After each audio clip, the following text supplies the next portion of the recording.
It's 6:50 in July a.m. We're at the Legends. We're also at Tanger Outlets. Here's your morning traffic. And they are building hundreds of new homes with no ideas about infrastructure around this project. This is what these homeowners are facing on around 7 a.m. every morning of the week.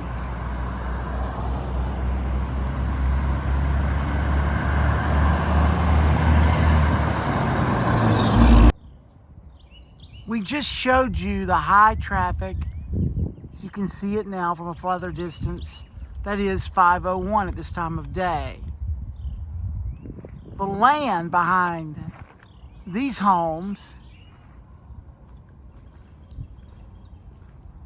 going south, where you see that gate is, the land behind these homes were wetlands, and they still really technically are wetlands. You can see the gate. The land was drained. The wetlands were drained, and they were piped into these ditches. You can see the ditch. The land was condemned by the state and purchased by SCDOT. Now, everyone says that this project's dead behind us, but you don't drain swampland for a dead project. They've been out here with cranes. This water right here, this ditches, will run into the Intracoastal Waterway. And behind this gate will be hundreds of new homes built what's called fill and build. You bring sand in, you bring dirt in, and you build it at a higher elevation. What happens when a hurricane comes or we get heavy waters? As you can see right now, the ditch is pretty much filled. What happens when this meets the Intracoastal Waterway and the Waccamaw River, and the Waccamaw River is swelled to capacity? Well, what happens is this ditch is going to run over, run down, and run back into this neighborhood. Now, we've had some of you ask us, David, what's the real issue here? It's private property. No, it is now private property, but it was purchased by the state because it was condemned land. We're back out at the Legends where these wetlands are being developed and this condemned property is being developed. We were last with Katrina Morrison, who ran for Horry County Council Chair. Katrina, a lot has changed since we were last here. The scenery has changed. So all of this land has now been cut. These trees are gone. They are. And there's a ditch going in. There's a drainage ditch now that's going in right here. And it doesn't seem to have any silt fence, if you notice. Are we contaminating this ravine right now? I think we are. Do we have a permit? I don't think we do. I say we, as a county, what are we doing? If you look back behind me, this is Les Palmas extension, I'm going to say. So who is actually putting in 2 lanes on each side of the road? If it's meant for Dr. Holmes's property, the 300 acres that was condemned by South Carolina DOT, and again, I don't mind mentioning that he got paid 18+ million for it, been repurchased now. Lennar is under control of this property. If they're only putting 200 and something homes on the property. They say that. Right. So they drained all of those wetlands behind here, behind that gate. But those are 2 separate properties. They are, but it's been drained, correct? Absolutely. From what we can see, it has been drained. And the drains run into these ditches. Those drains run into these ditches as well, correct? So behind you, it looks like from what I see, it looks like the ditch runs almost all the way out to 501. I would say it does. And if you go look at 501, there are pumps running. I see that. I'm not entirely sure why, but it looks like a new culvert and a existing culvert might be being joined. I'm not entirely sure, but it's remarkable that there is a big blue pump right at the end of the road where this is taking place at the beginning of the road. The road, it looks like they're going to, is this to pave a road through behind you here? Is this going to be a road? Absolutely. So it's going to be Les Palmas Extension. So I say extension because Les Palmas already exists. Excuse me. So Les Palmas exists already. It ends right here. A dead end on private property that the homeowners association is not allowing to be connected to anything. So it is now being created an extension from 501 to the culvert of Horry County stormwater easement between the existing Les Palmas and the Les Palmas that hits 501. Why are we doing this for 200 homes is what's being talked about for the property of Dr. Holmes under the control of Lennar. So it looks like they're building a road behind us. It's a 2-lane road, a 1-lane road, a 4-lane road. What's going on here? So 2 lanes on each side. To the best of my understanding, it will be 2 lanes on each side of the road. Now, the new Les Palmas or the new Palmetto Plantation has access on Legend. So there's no need for them to have an access. No matter what is built on Palmetto Plantation's new phase, they have road access. So why would we be putting in such a big road, the extension of Les Palmas, purchasing land to access this side of the ravine, which is what happened. You'll see maybe in a minute we'll get a picture of what's happened down the ravine a bit, in order to access Dr. Holmes's property, which is now owned by Lennar. I keep mentioning Dr. Holmes's property because it was 300 acres. It was purchased by South Carolina DOT for loss of use. Now I say purchase, there was an exchange of 18 million plus, but the title never changed, which was really strange. If DOT condemns a property, usually they take possession of the deed, but in this case they didn't. They only paid 18.5 million of your taxpayers' dollars to Dr. Holmes for the property, intending for the property to be condemned. So I keep wondering, why now are we building on property that was condemned? Clearly there is a court case and a settlement which shows it was condemned, but we're building on it. Lennar is building on it, not we. So these are the actions behind me putting in the extension to Les Palmas, buying up a few extra lots, picking up a sliver here and there to be able to cross a ravine to access that property. Now there has to be ingress and egress twice. One is not enough. So where is the other one going to go is my next question. If we have this 2-lane road on each side, so 4 lanes for 200 or so homes, why do we need such a big road for such a little development? Or are we planning on developing that 300 acres quite more excessively than we're talking about now? Questions for you. Did Dr. Holmes himself sell this property to Lennar?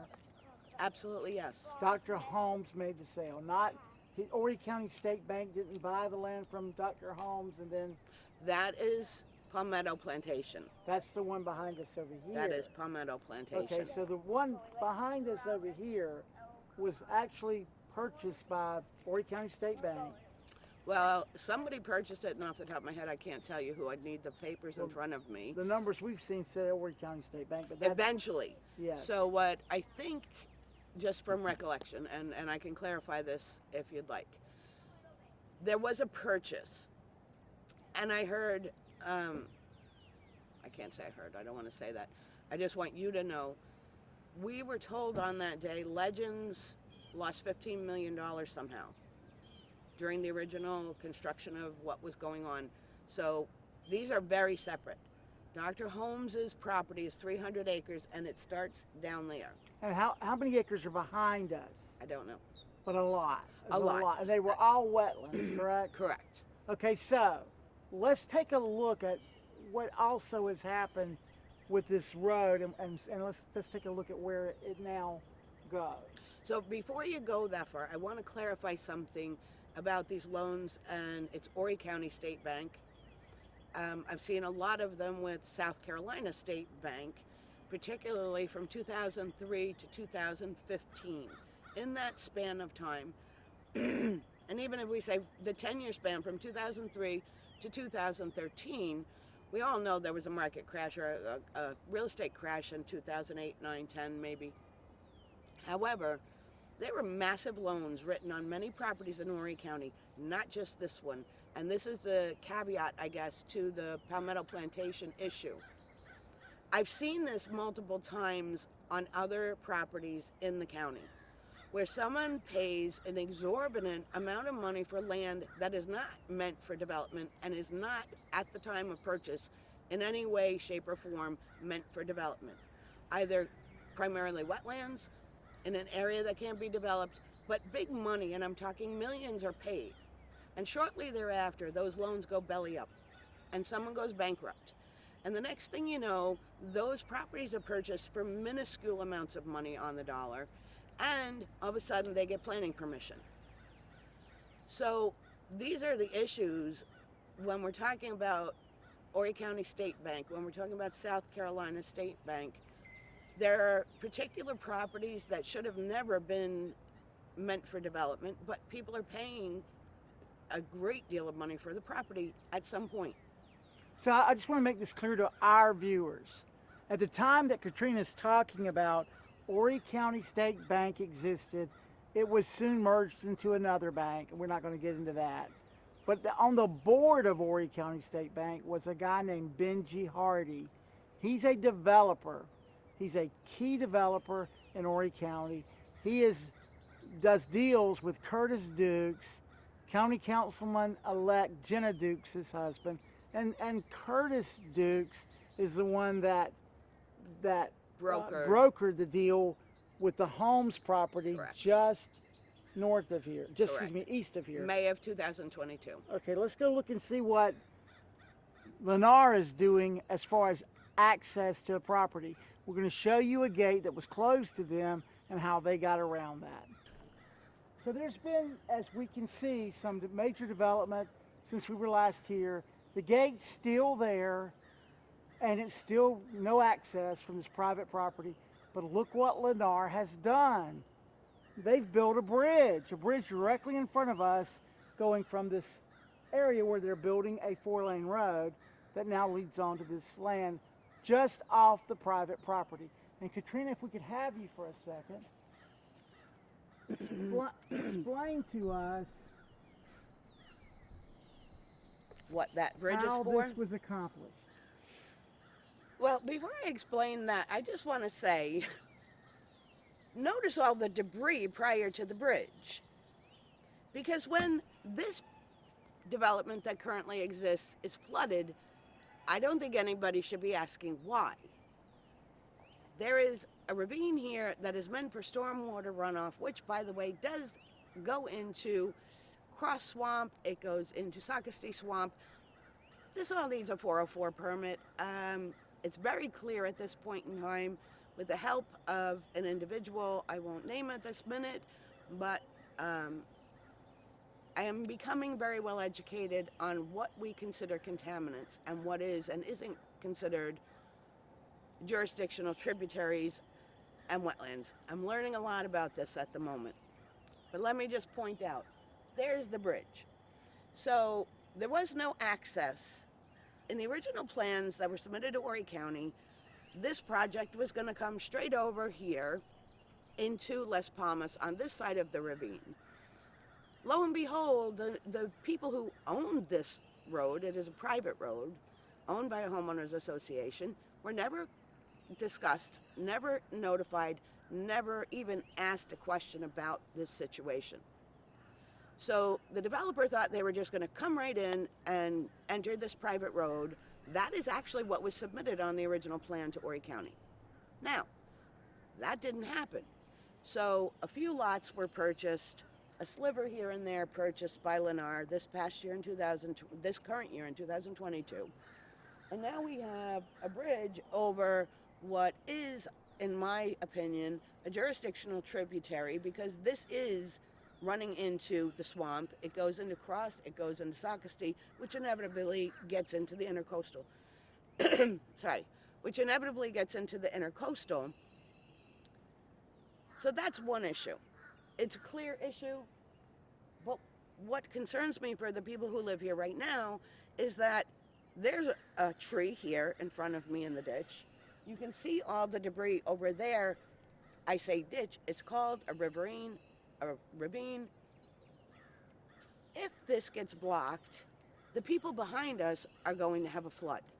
Their homes will be flooded.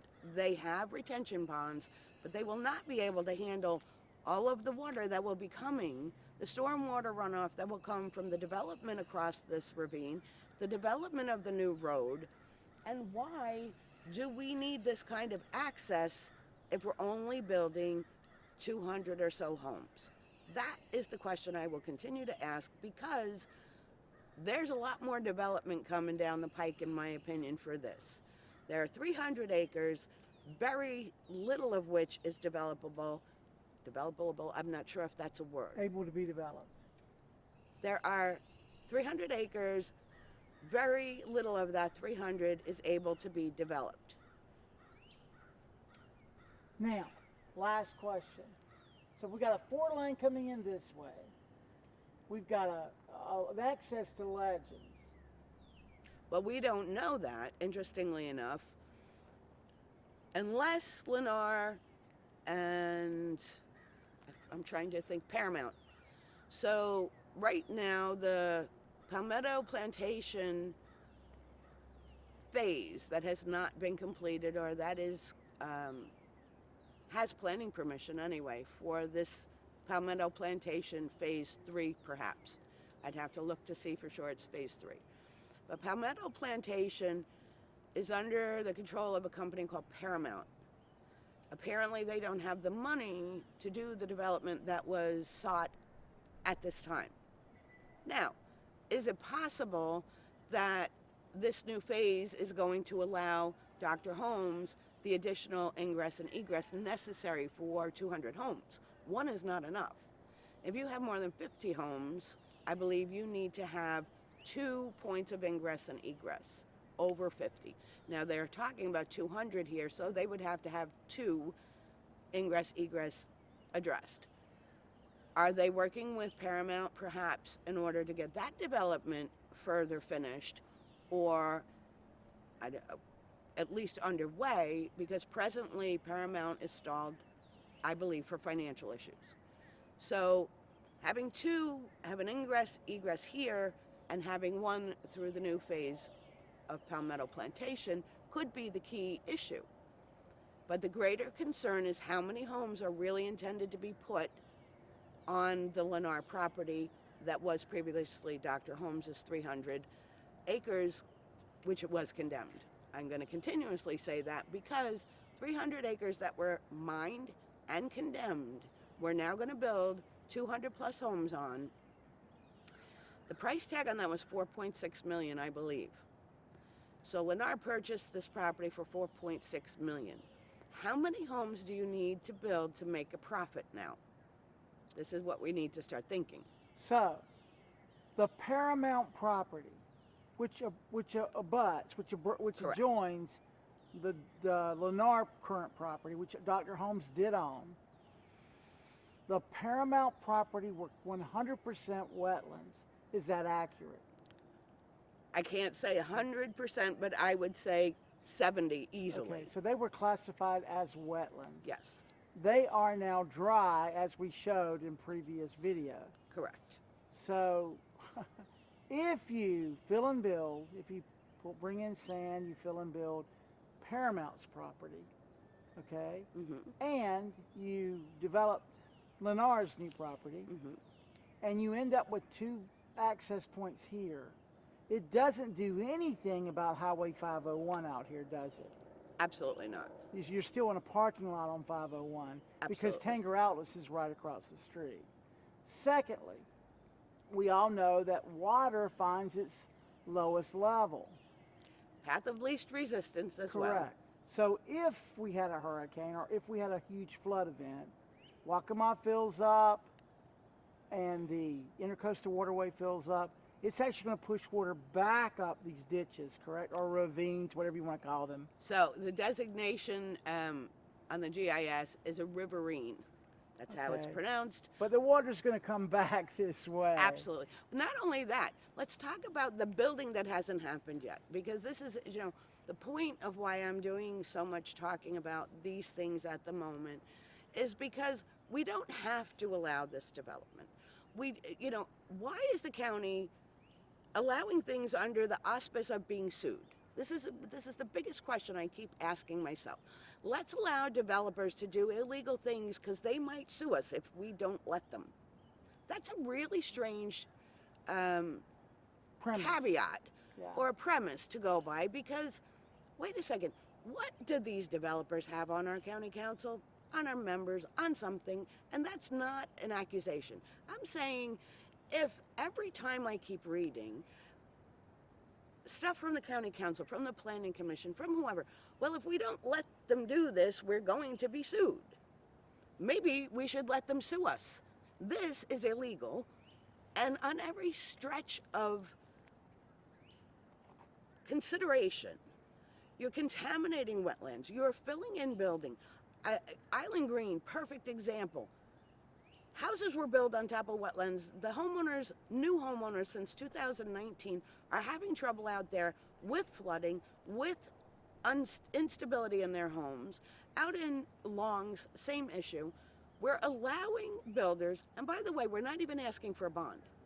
So if you are going to build, and we can clearly see it's on wetlands, and we're allowing it anyway, which we are, we're not asking for a bond, so when these poor homeowners have no recourse 3 years down the road when the hurricane comes, or when the earth beneath that home is not quite settled because it was built to build on top of wetlands, there is no recourse for the people buying these homes. That is a big issue for me. When someone buys a home and expects the county did all of the proper vetting of issues that should have been done for those builds, all of a sudden, things aren't quite right. So let me ask a couple of questions here. There's a place called Plantation Point in Myrtle Beach. Whole bunch of homes built right on wetlands. 20 years later, they have termite problems, they have mold, they have wood rot. Are homes that are built on wetlands more susceptible to these things? Absolutely, absolutely. I know few people have heard this, but I will tell you, a property in Milligan Street in Loris, my mother purchased that property. And the whole backyard, when it rained, all of a sudden got mushy and wet. There was an issue about wetlands. There was an issue about a flood zone. There was an issue about a drainage ravine. 3 months after my mother purchased this home, every floor in the house buckled. Every floor. So we thought it was a hot water heater. We had an insurance investigation. An insurance claim went in. And when the floorboards started to be pulled up, it turned out that there was water under the house. The house had been inspected. Everything was done on the up and up for a mortgage. However, the house was so infested with mold and so damaged by termites that it was absolutely unlivable.